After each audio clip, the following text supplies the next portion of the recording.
Welcome to Off Leash and Unfiltered. Trigger warning, I'm Katie Pepe, delivering the truth in dog training.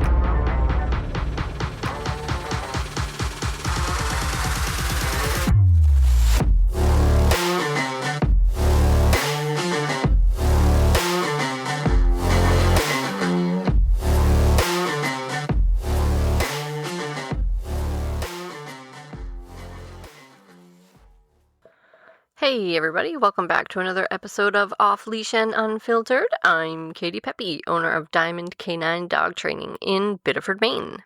We specialize in e-collar training for off-leash obedience and behavior modification, so helping people stop all those bad behaviors, annoying, unwanted behaviors, pulling on the leash, jumping, barking, counter surfing, all that stuff, and things like separation anxiety, leash reactivity, resource guarding, any kind of behavioral issue, we can help you to stop that stuff. Usually cold in its tracks, although there is some chipping away to be done, sometimes with state of mind stuff, and we love doing that, especially dogs that are anxious, nervous, and fearful. We also offer puppy training, so that's who we are and what we do. And this podcast is our way of sharing everything we do with you guys. We generally talk about the things we're talking about with our customers day in and day out, and the things we're seeing with the dogs, the things we're doing, the things we're learning. And so this is our platform to share that with everybody, because a lot of this stuff is just really hard to find. It's hard to find on the internet. There's a lot of garbage out there. There's a lot of lies. There's a lot of ignorance. There's a lot of judgment. There's a lot of baloney, but it's hard to find really good information. So we are very passionate about getting all of this info out there for those that are looking for it. So that's what we're doing here. And today, I wanted to talk about a topic that has come up a lot lately because it's summertime in Maine and everybody's going on vacation, going to camp, and all that stuff. And naturally, the thing that happens is they have to leave their dog with somebody, right? So sometimes we're lucky enough to be able to bring our dogs along, but sometimes we're not, whether it's a place that just doesn't allow dogs, or maybe it's just not practical to travel with them, or maybe they're too ill-behaved. Hopefully that's not the case, especially after you've gone through a program with us. But so people go, geez, what do I do with my dog, right?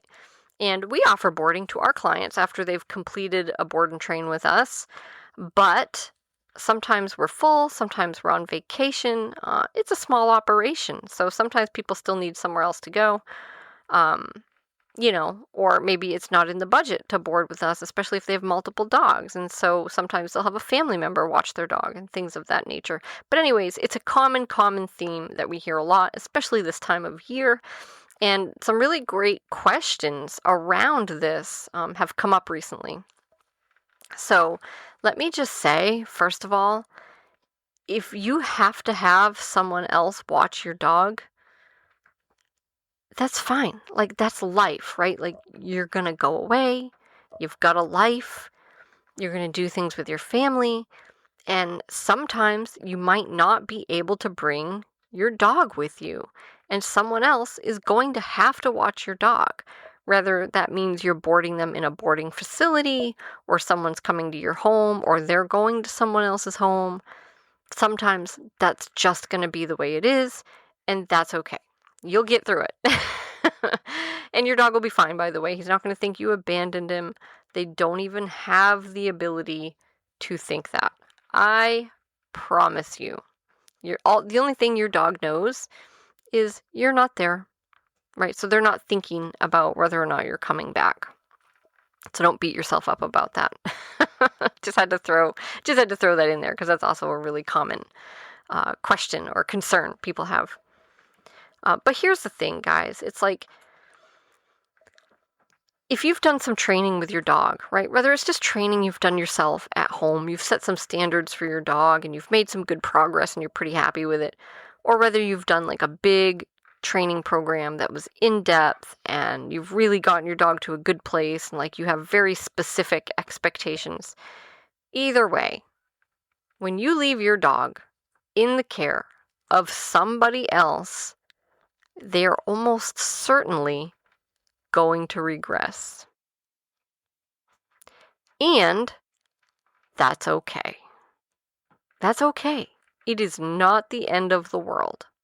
Now, depending on your dog and what their issues are, that might be a bigger concern than it is for some other dogs, right? So, if the issues you were having with your dog are that they tend to jump on people or get on the furniture, no big deal, right? If those behaviors come back or some other behaviors come back, we're probably not looking at something that's going to be like life altering, right? We can clean that up. Not a huge deal. Now, if you have a dog that's way at the other end of the spectrum and you were dealing with much, much more serious stuff like really severe resource guarding, severe leash reactivity, then it might be a bigger deal, right? It might be a little more important. There might be things you want to take into consideration before you go away and you just leave your dog with somebody. But at the end of the day, you can probably do it and it's not going to be a big deal, right? And for some people that might not be the case, but that's rare, right? I think it's rare that you have the dog that just, they need so much micromanagement and so much control from the handler that you just can't go away for a weekend. Like, I think those dogs are definitely out there. I had one. They're rare. So that's probably not your case. So let's just talk a little bit about what you do and how do you know what you should do? And what should you expect? Like, what's normal, right, when you get back? So first of all, let me just say, if you do have to board your dog with somebody else, ideally, we don't want to board our dogs, and if you listen to me, you already know I'm going to say this, in a place where they're just going to throw them in with a bunch of random dogs. That is the bottom of the barrel, and we never recommend anyone do that. Sometimes people are forced into a position where they just have absolutely no choice, and if that's the case, well, it is what it is. You have to accept the risk that comes with that and the consequences that could potentially come with that, and fine. But it's really, really not ideal. There's too much risk and there's too much stimulation and chaos and just, it's a mess and I don't like it and I wouldn't want to do it to my dog. I wouldn't do it with my dog. I just wouldn't. Also because I know my dog in that environment would probably turn into a little prick. So no. But I think it's important to have somebody you trust watching your dogs. And let me just say, probably nobody out there is going to do with your dogs what you do. And it's not fair to expect them to. They're not dog trainers, right? And they may have never done this type of stuff with their dog before, especially if you've done like an in-depth training program, an e-collar program. Like, most people have never done that before. They're not familiar with it, and it's a lot to learn. It's a skill set and a process, and it takes practice, and it's not fair to think you're just going to throw this stuff at them and they're just going to do it all and do it correctly, or even be on board with doing it, because a lot of people wouldn't be. So just, if you have this idea in your head that you're going to teach someone else all this stuff to do with your dog, probably not. I mean, if you have like a really close friend or family member who really wants to learn this stuff and is willing to like put in the time to like come over occasionally and practice with your dog and see how to do it, then I'm not saying that's a bad thing. That's wonderful. I just think 99% of people don't have that person. For most families, that other person that's going to do that just does not exist, and it isn't fair for us to expect someone to do that. Most people are not going to have the same standards that we have. In fact, a lot of people aren't even going to enforce the standards that you ask them to. So I think it's important to consider, again, how serious of a case is your dog, right? Because if you have a dog with the more serious stuff that we mentioned, dangerous behaviors, biting behaviors, any kind of aggression. Or, maybe even if you have like a really nervous, fearful dog, like you don't want them to regress like crazy either. Like if you have a dog with some serious stuff that you take seriously and that you've invested a lot of time and effort in helping them with, then it's going to be more important for you to consider who's watching your dogs. Right? It's going to be more important that you can trust this person to do the things that you do ask them to do. And we're not going to ask them for an unreasonable amount of skill or effort, but we are going to lay out what the important stuff is. And if they're not able or willing to do that, then they are not the person to watch your dog. And again, if little Fluffy just jumps on people or barks a little bit or, something like that, maybe it's not a big deal, right? But if you have a German Shepherd that attacks people or used to attack people, right? Then it's a little more important for you to consider who's watching that dog.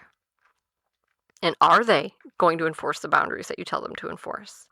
Right? So just hiring someone off Rover, and I like Rover, by the way, but just hiring someone off Rover who likes to play with dogs, which is what most dog sitters are, right? If you hire someone you don't really know and they're just a dog sitter, that's a person that just wants to play and snuggle with dogs. That is not a good match for you.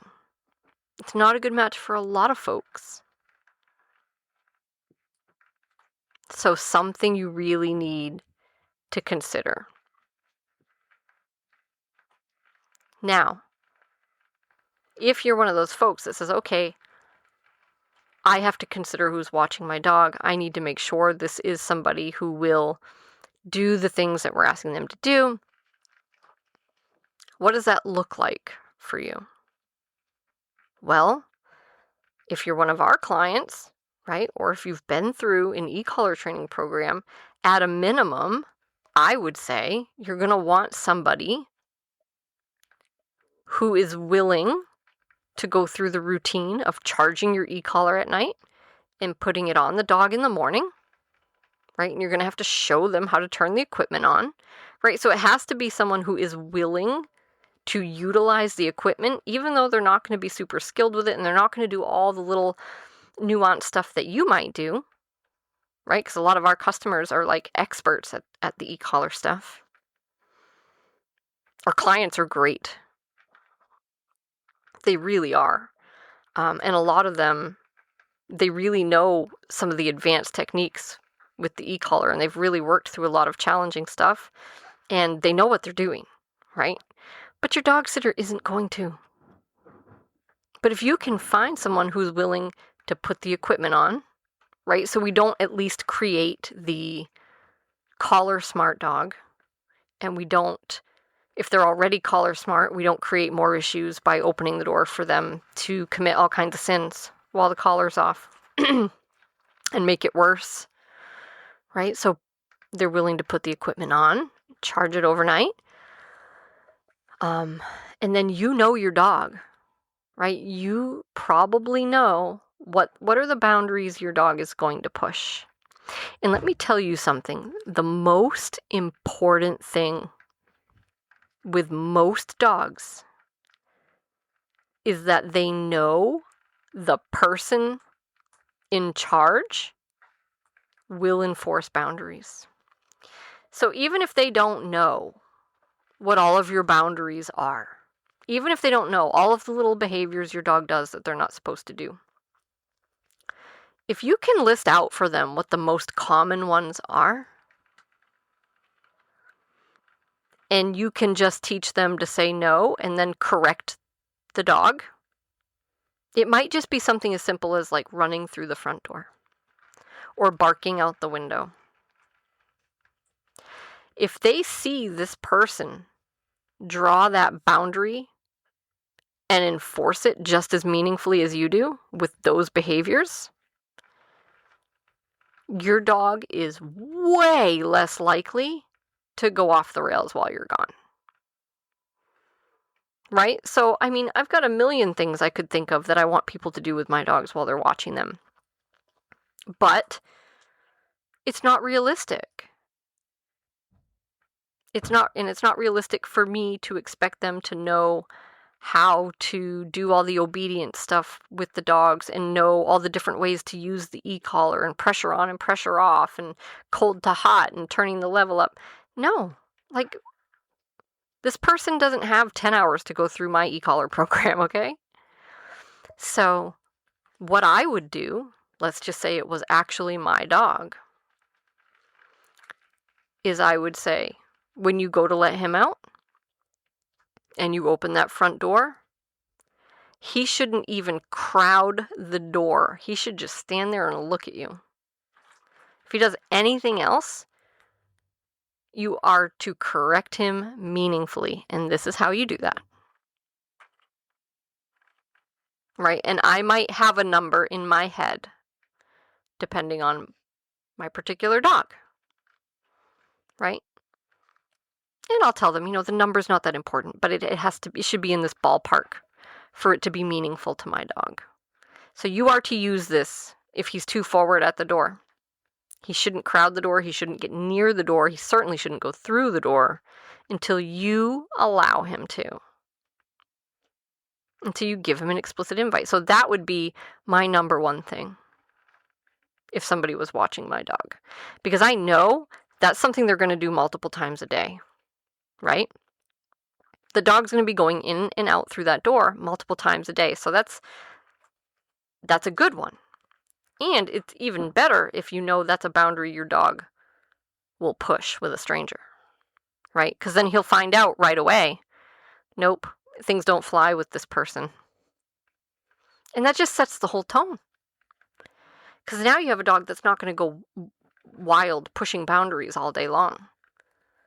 Because trust me, guys, your dog knows when the sheriff's not in town. They know. They know. So my dog knows that my mom doesn't enforce the rules. He knows that. And he'll give her shenanigans all day long.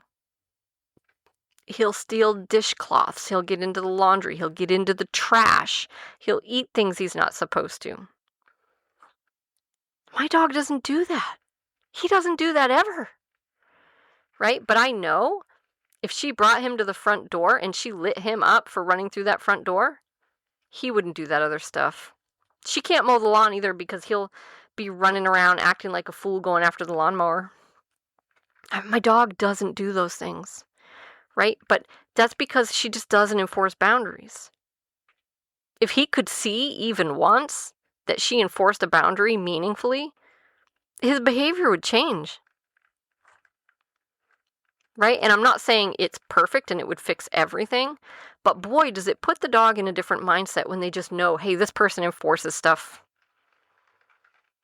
Totally changes everything. So I would say the most important thing is to pick out what are the top things that I feel like my dog might do, right? Or top things that I know we're going to be doing a lot of during the day, so they're good opportunities.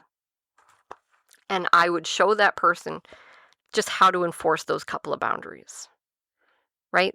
Another good one might be getting up on the couch. If my dog gets on the couch, you are to say no, you are to correct him. This is how you do it, right? So these are two very simple things. I want you to enforce those two boundaries. I want you to enforce them very meaningfully. And then I know that's going to keep my dog in check, right? But you got to think about specifically what's important with your dog and your dog's behavior, right? So if you have a dog that resource guards, maybe manners around food is the most important thing. Maybe it's important when this person goes to feed the dog that they follow a particular protocol and enforce a particular boundary. So you have to think about your dog, but really don't overwhelm your dog sitter. Pick out a couple of important things. Right? And the place command is huge. Certainly anyone that's gone through our programs is using the place command. Show that to your sitter. Right? But you don't need to go down through every single command and what it should look like and how to enforce it. Right? But place is a big one. You might want them using that. But whatever it is that you want them doing, just show them. right? But you got to have someone who's willing and able to do it. And again, don't overwhelm them. It's like, limit it to the things that are really key. And I mean, that's way better than just, turning them loose to somebody and just letting chaos ensue for a weekend or a week or however long it is, and then just coming back and dealing with the aftermath. And sometimes you come back and the aftermath is they bit the sitter, right? So I just had that phone call a few days ago. Yeah, I mean, I would say having them enforce anything at all is going to be hugely, hugely helpful. So don't worry about teaching them every little thing, right? But pick out a few very important things and make sure they're on board with it and they know how to do it. Now, when you get back, your dog may have some regression. And you know what? That's okay. So this is a good opportunity for me to remind you, your dog has not forgotten the skills that they had, the new behaviors they learned. They have not forgotten what the rules were. They've just learned new ones. And they can just as easily snap right back most of the time, right? So it's up to you. It's not up to the dog to remember. It's up to you to remind them these are the rules. And so we find most people have absolutely no problem slipping right back into how things were and getting their boundaries right back shipshape again. You just need to enforce them. But I think people make the mistake of thinking their dog has forgotten, their dog needs a refresher, which, by the way, whenever anyone tells me their dog needs a refresher, that tells me I need to spend some time with the human, because the dog will respond accordingly. If you're doing what you should do, the dog will respond accordingly. Once they've been taught, they have the skills, they don't just forget them. It's still in there. They just have to know that's the expectation. And so usually things are lacking on the human end. And it's no different when you come back after vacation. It's not that the dog forgot, right? It's that the sitter wasn't responding appropriately, which, of course, as we just talked about, isn't really fully their job, right? Of course, they're not going to respond to everything the way that we would want them to. So your job isn't to reteach your dog everything when you come back. It's just to enforce the boundaries again. That's it. Right? You just jump right back in the saddle. And I would recommend that you come out of that gate strong when you come home. You do not want to leave, a day, a couple days to get back into the swing of things. I feel like that's just opening up the door for wishy-washiness. So your dog experienced it with the sitter, right? But you don't want them to then experience it with you too. I feel like that's doubly bad, right? You want to at least make it very clear, like, yeah, you might have had a little fun while I was away, but I'm back now. So the rules are back in effect, like right from moment number one. Right? And this isn't about being a hard ass or being militant. It's just about, first of all, giving the dog clarity, right? Because if you do anything less than this, you're confusing your dog. Like, that's not kind, right? It is kind to keep the boundaries and the expectations clear.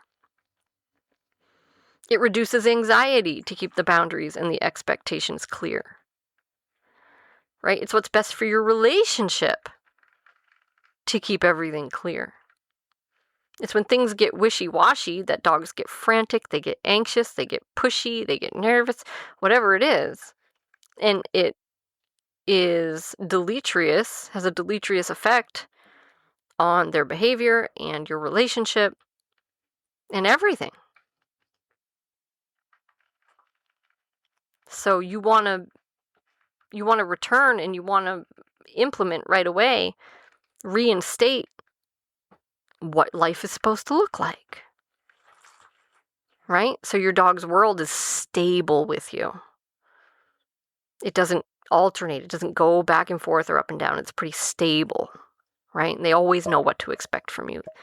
That's the best case scenario. And that's not to say anyone's going to be perfect or a robot or never make any mistakes, but you don't want to come back and go, oh, well, I guess my dog's just off the rails now. We'll have to work on it at some point. No. Right back into it, guys. Like, just back to life. Don't overcomplicate it. Don't overthink it. You just go back to enforcing things again. Your dog doesn't forget. If they did, they'll remember really fast, I promise you. Most dogs do. Most dogs do. But the regression's not the end of the world for that reason, right? It's like, no, your dog can jump right back into it when you get back. Right? They might push some boundaries. They might try some stuff because maybe stuff they've been getting away with during the week, but you just tell them no. No, no, no, no, no. Remember, same old. Same rules. Nothing's changed. But make sure you're very clear with your sitters about what are the important things to address and how to address them. And is it okay to give your dog treats? Is it okay to pet and snuggle with your dog? And how much? Be specific. And these are questions a lot of people won't ask because they're not thinking about it. And a lot of people that say they're good with dogs, really that just means that they like to play with dogs and snuggle with dogs. And that can actually be a recipe for disaster if you don't have a dog that takes well to that. Right? If you have a dog that gets really nervous, or if you have a dog that gets really pushy, right? That can be a really bad combination. So if your dog does have any kind of behaviors, like, you want to be really clear with the person about what they can and can't do and how much they should and shouldn't do. And just be honest, right? Because if that scares them away, or they're not comfortable with it, or they just don't want to do it, then better to find out before than to let something bad happen.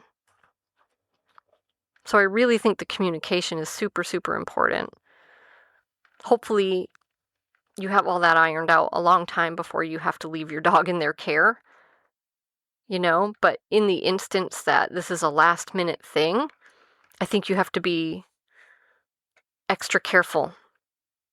Not to gloss over things that matter, at least if you have a dog with any serious behavioral stuff. And if you don't, then maybe it's not that important, right? As long as you trust the person to actually take care of your dog.